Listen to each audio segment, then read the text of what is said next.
Good morning, guys. Oh.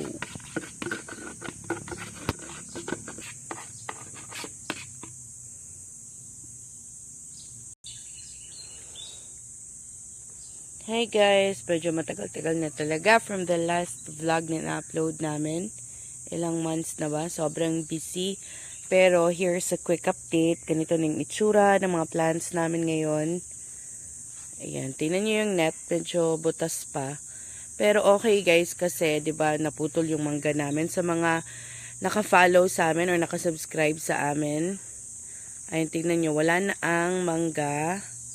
Wala na. Sobrang wala. Pero at least, nalinis yan kahapon. Kaya, medyo okay tayong magpakita niyan ngayon. Pero, merong tumubo. Tingnan nyo. Ayan. Nakakatulong para maging shade ng plants namin. Apart from the net na meron kami dito sa baba. Kaso, tingnan nyo.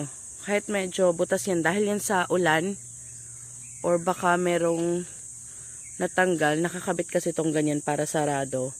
Pero siguro dahil mabigat yung mga dahon, syempre yung mga dahon dito nalalaglag sa baba o dito sa net, kaya siguro natanggal yan. Pero pwede naman yung ayusin, pwede naman yung ikabit, itali para maging ganyan. So bali, dalawa yung shading ng mga plants namin ngayon. Update ko kayo. Kikita nyo yan? Florida Beauty. Ayan. Ang dami ng dahon. Tapos, ito guys.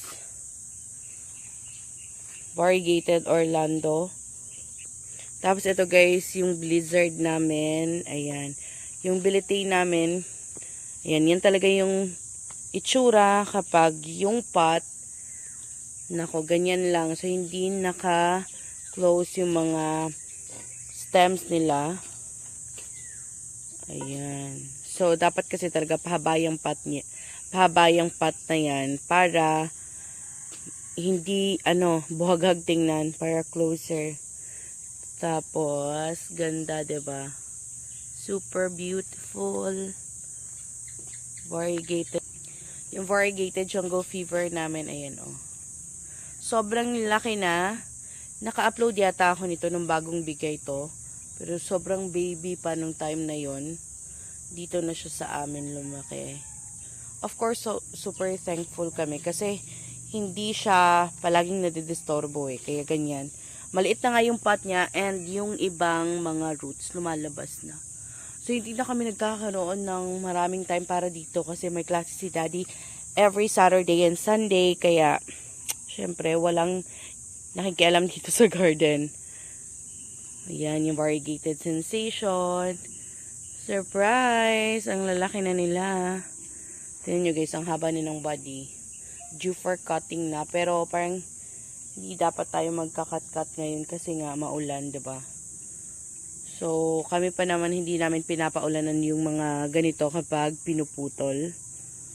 Nung tayo sa kabila, mayroon ako nakitang nalaglag na dahon na hindi ko kung ano. Yung variegated cardboard. Di pa namin nalilipat guys. Pero sobrang liit pa din yan. Nung nandito sa amin. Hala. Ano to? Akala ko kung ano. Hindi ba na napagnagi? Dahon pala nito. Gulit ako kung ano. So, ito kawawa nalaglagan ng mga ano to. Hala, nadaot. Nadaot ari oh. Yan, bigyan natin kay Daddy. Nagre-repat kami ngayon ng Popeye. And update ko kayo. Di ba malaki na yung Popeye namin dati? So, nagkasakit siya kaya kinailangan naming ayusin. Hindi ko alam kung yan na ba yung natira. Basta meron kaming dalawa. And hindi na siya ganun kalaki. Kasi nga, nagkasakit yung nauna. Dalawa na talaga yung Popeye namin before. Kaso nagkasakit yung isa. Kaya, konti na lang yung natira. Meron bang natira nun? Or parang yung baby niya? Wala? Anong duha man na ito, Popeye? Kato isa? Ito isa. Ano to? Hala, wala na nga palang natira sa old Popeye namin. Ako, hindi ako updated ah. Ang old yun mo, old na to. Unya, ayun, lagi ko, baby niya. So yun guys, dalawa na yung Popeye namin. Kasi yung isa na malaki, yung super laki talaga, yung first Popeye namin, yan yun. Kaso, maliit na siya kasi baby na lang yung naiwan. Namatay talaga yung mother guys. Buti na lang nakapag-save kami ng baby. Kaya yan. Tapos ito, merong nagbigay. Ayan, ganda niyan. So, nilipat lang sa mas malaking pot kasi kita nyo, sobrang liit ng pot na pinanggalingan niya. Kaya kailangan niya ng malaki-laki. So, parang twinning sila nung isa.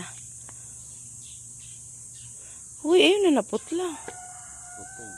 Ah, merong patay na ano pala. Pinuto lang. Alam niyo, wala kaming available na diethane ngayon. Meron? Ha? Alam niyo guys, meron pa pala kaming natirang diethane.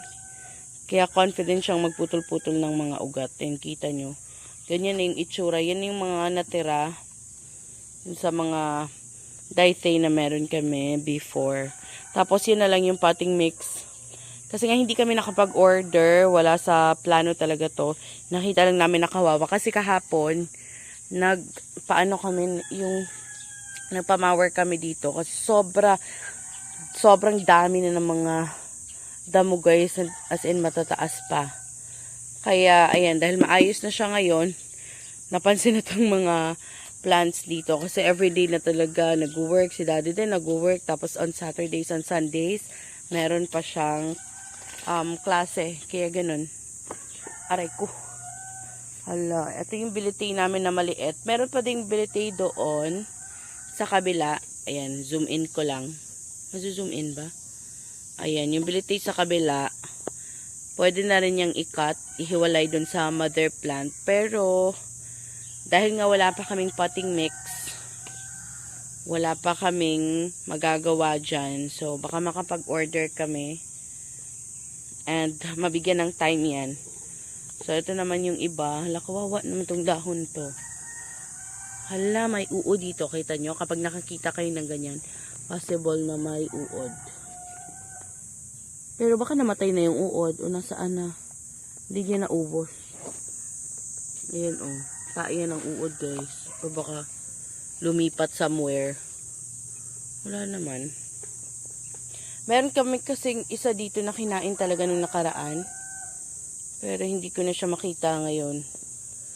Ayan o. Ang laki-laki na, diba? Baka naliliitan na to sa pot kaya ganyan. Pero kita niyo yung variegation niya. Sobrang ganda. Ito yung pinakabagong dahon. Sobrang ganda ng kulay. Ala, natusok pala oh. Ito yung pinakabagong dahon. Sobrang ganda ng kulay. Yung calkins namin. Kita niyo yung mga cardboard guys. Ano nangyari dyan? Baka nagkasakit yan. Sobrang laki na. May Black Marie pa palang naiwan dito. Ano, hindi na ako basta-basta nakakapasok dito kasi walang time. Di gaya nung pandemic na halos lahat. Talagang ang daming oras sa plants. Kasi nga, meron kaming mga work from home noon. Ayun, kita niyo yung dahon. Nako, kawawa naman. Try natin kunin. Ay, nako, ang tigas-tigas. Pero ang laki na yung cardboard na yun guys, no? Sobrang laki na. Ito na yung mga natirang mga plants na meron kami dito, guys. May konting aglonema. Nako, kawawa talaga kapag napapabayaan yung garden. Kumusta naman yung garden nyo sa mga kasabayan namin nung pandemic? Kumusta yung garden nyo? Buti na lang meron pang natira dito. Papakita ko nga pala sa inyo yung cobra fern. Medyo nalagay kasi siya sa malayo-layo. Dahil nga doon sana wala na yung shading, ito na lang yung natira sa mga plants namin. Nakaka-miss nga kapag merong mga nagto-throwback na picture nung itsura ng garden namin before na meron pang mangga na halos parang puno ng plants dito sa loob. Hindi ko siya na-appreciate before kasi feeling ko parang ang dami-dami niya. Parang masakit sa mata. Pero pag nakikita ko siya sa mga throwback na pictures. Ang ganda-ganda pala. Magsisearch ako. Tingnan natin kung mapapakita ko siya ngayon dito. Sobrang layo ng dami ng mga plants na meron kami ngayon. Or sobrang layo ng mga plants na meron kami dun sa itsura ng garden namin before. Kahit kung ano-ano lang talaga yung mga plants. Sala, patagilid na nga pala to. Kawawa naman. Baka mahulog. Hala, ito pa. Wala nang... Hala, kailangan talagang lagyan ng ano to. Potting media. Tingnan nyo, oh. Ayan. Gane, butanganan. Ugkuhan, ari, oh. Kanang yuta, luoy kayo. Red Congo. Kari, dako. Lah, pinamahayan daw ng palaka. Kaya naging ganyan yan, oh. Kasi yung palaka, parang dinidig nila pa ilalim. Tapos doon sila nagsistay. Malamig kasi dito, guys. Pansin nyo ba? Yung mga palaka kasi namin dito, kakaiba na yung tunog. Naalala ko si before kokak yung ano nila. Ngayon, sobrang laki ng boses nila na hindi mo maintindihan. Hala, meron pala kaming ano dito. Ah, so mother plant ng jungle fever. Ay, mother plant ng blizzard. Ito. Pwede na rin itong ma-transfer. Ayan, oh.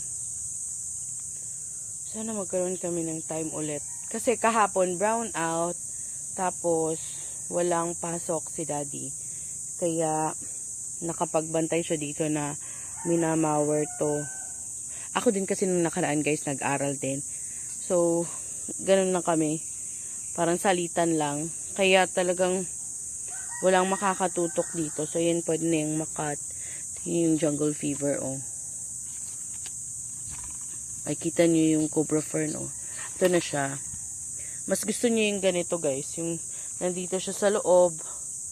Na sobrang double yung shading niya. Mas gusto niya dito. Baka masaya siya sa ganyan. Kaya siya lumaki. Kasi, muntik na itong mamatay, guys. Buti na lang inabutan pa na save. And meron pa mga tumubo na. Meron ba kayong mga ganito? Sobrang bilis tumubo. Saka humahaba pa ng humahaba. Pinagbubunot ko na lang. Uy, humaba na pala yung rubber tree namin. Sobrang liit lang to, guys. Ganyan lang to. Pero ngayon, ayun na, oh. Nilagay lang namin siya dito sa loob. Nilagay na namin sa soil. Magiging kahoy yata to. Siyempre, rubber tree. Ano ba bang ina-expect natin? So, bili tayo ng... Ito yung goal natin, makabili ng potting media. Ito yung goal natin, makabili ng potting media. Maayos yan.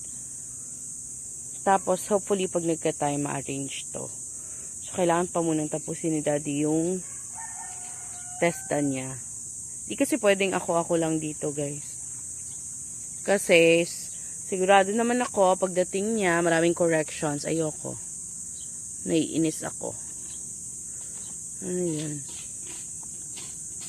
Akala ko kung ano. Tingnan nyo. Yan. Nakakamiss mag-vlog. Sobra. Malaki na, oh. Ito yung mga iniiyakan ko before. Yung nawala. Meron kaming 3. Tapos, merong isa na baby. Naku, wag niyong panoorin to kapag ganyan. Kung kayo yon, naiinis ako. Unsa ganiniga Amacolis finale. Yan, oh. Konting-konti na lang, no. Kumusta yung garden nyo? Ang dami pa ba? Yung milyona namin nasa labas nga, oh. Yung pinaka-OG na plant namin. Nasa labas. Ay, hindi pala. Hindi pala yan yung OG. Tricolor pala yun. Wala na kami ngayon dito. Kasi parang ang dami talagang nag-give up nung mga time na wala kaming shading net na maayos. Tapos, hindi rin, wala kaming ganyan, oh. Kakatubo lang yan. Ay, hindi naman kakatubo, pero yun, malaki na siya. Nakakatulong talaga siya sa shading dito. So, ang daming nag-give up na plants nung time na yun. Kaya, yun, guys. Kawawa. Yan, tapos na yung nire-repa. Tapos ito naman yung golden cardboard. Hindi ko yata na-flex sa inyo. Yan. Cutesy. Mag-good morning ka, Daddy. Kasi upload ko dito. Walang boses pa. Namaos kasi may derby. Ayan guys, sobrang cute. Ayan. So yun guys, hanggang dito na lang yung video na to. Thank you so much for watching. Sa mga hindi nakapag-subscribe, charot! Baka may time kayo, subscribe nyo naman. Mahilig kayo sa plans. Sana umabot kami sa time ulit na bilis-bilis ng upload, no? Lahat ng tao nag-reel sa Facebook, ganun, hindi ako nakikisali. Solid ako sa YouTube. Loyal ako dito kasi dito talaga nagbago yung kasi sobrang laking naitulong ni YouTube sa buhay namin. So yun guys, thank you for watching. Bye!